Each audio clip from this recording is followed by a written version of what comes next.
Assalamu alaikum viewers, I hope you all fine. I'm Alifnan Khan and today we will discuss about inhibition of CDK. So let's start. Bismillahirrahmanirrahim. Inhibition of CDKs.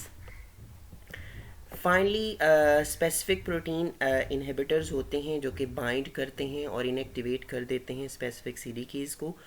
और अगर उस protein inhibitor की बात करें तो उसकी example हम discuss करते हैं P21 को। ये हम नेक्स्ट स्लाइड्स में इसकी एग्जांपल डिस्कस करते हैं। नेक्स्ट 4 कंट्रोल मैकेनिज़्म हैं जो कि मॉड्यूलेट करते हैं एक्टिविटी ऑफ स्पेसिफिक सीडीकेज़ को, और वो ये हैं। Number 1, a cell will divide, कि एक सेल जो है डिवाइड करेगा और वो डिफ्रेंशिएट होगा। नंबर 2 पॉइंट, और डिफ्रेंशिएट होने के बाद या तो फिर वो बिकेम परमानेंटली क्विसेंट हो जाएगा या फिर begin a new cycle of division after period of quiescence. तो ये 4 कंट्रोल मैकेनिज्म हैं जो किसी भी स्पेसिफिक सीडीके की एक्टिविटी को मॉड्यूलेट कर रहे होते हैं। इसके अलावा जो डिटेल है ऑफ सेल साइकिल रेगुलेशन की, जैसा कि नंबर ऑफ़ डिफरेंट साइक्लिन्स हैं और काइनेजेस होती हैं और इनके कम्बिनेशंस होते हैं इन विच दे एक्ट।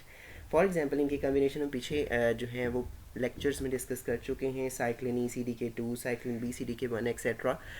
अब ये जो हैं ये डिफ़र करते हैं स्पीशीज़ टू स्पीशीज़, मतलब इनकी कम्बिनेशंस जो हैं, लेकिन जो ओवरऑल बेसिक मैकेनिज़्म है वो कंजर्व रहा है इन evolution of all the eukaryotic cells, कि सारे यूकैरियोटिक सेल्स की एवोल्यूशन में ये बेसिक मैकेनिज़्म इनका सेम रहा है।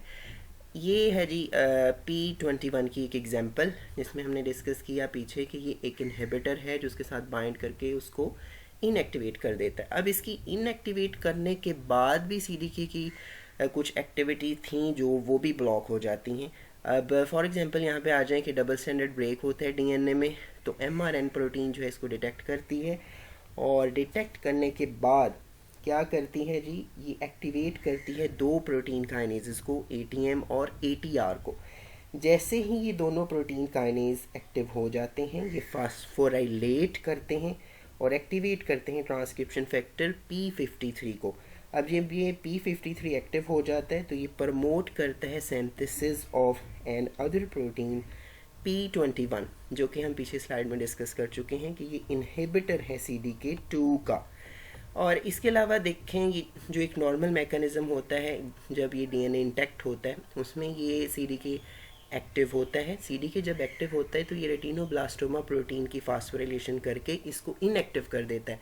लेकिन जब ये P21 जो है ये CDK को ब्लॉक कर देता है, इनएक्टिव कर देता है, तो ये एक्टिव जब था क्योंकि ये फास्फोराइलेशन करवा के इसको ब्लॉक कर देता था, लेकिन अब ये खुद इनएक्टिव है, तो ये अब रेटिनोब्लास्टोमा प्रोटीन एक्टिव है। अब ये जब एक्टिव है तो इसने E2F के साथ बाइंड करके इसको भी इनएक्टिव कर देना है, क्योंकि जब ये एक्टिव था E2F तो ये वो एंजाइम्स बना रहा था जो DNA की सिंथेसिस के लिए ज़रूरी थे, और सेल फिर G1 से S1 जो है S फेस में मूव कर जाता था। So I hope you get the idea. Thank you so much for watching. अल्लाह हाफिज़।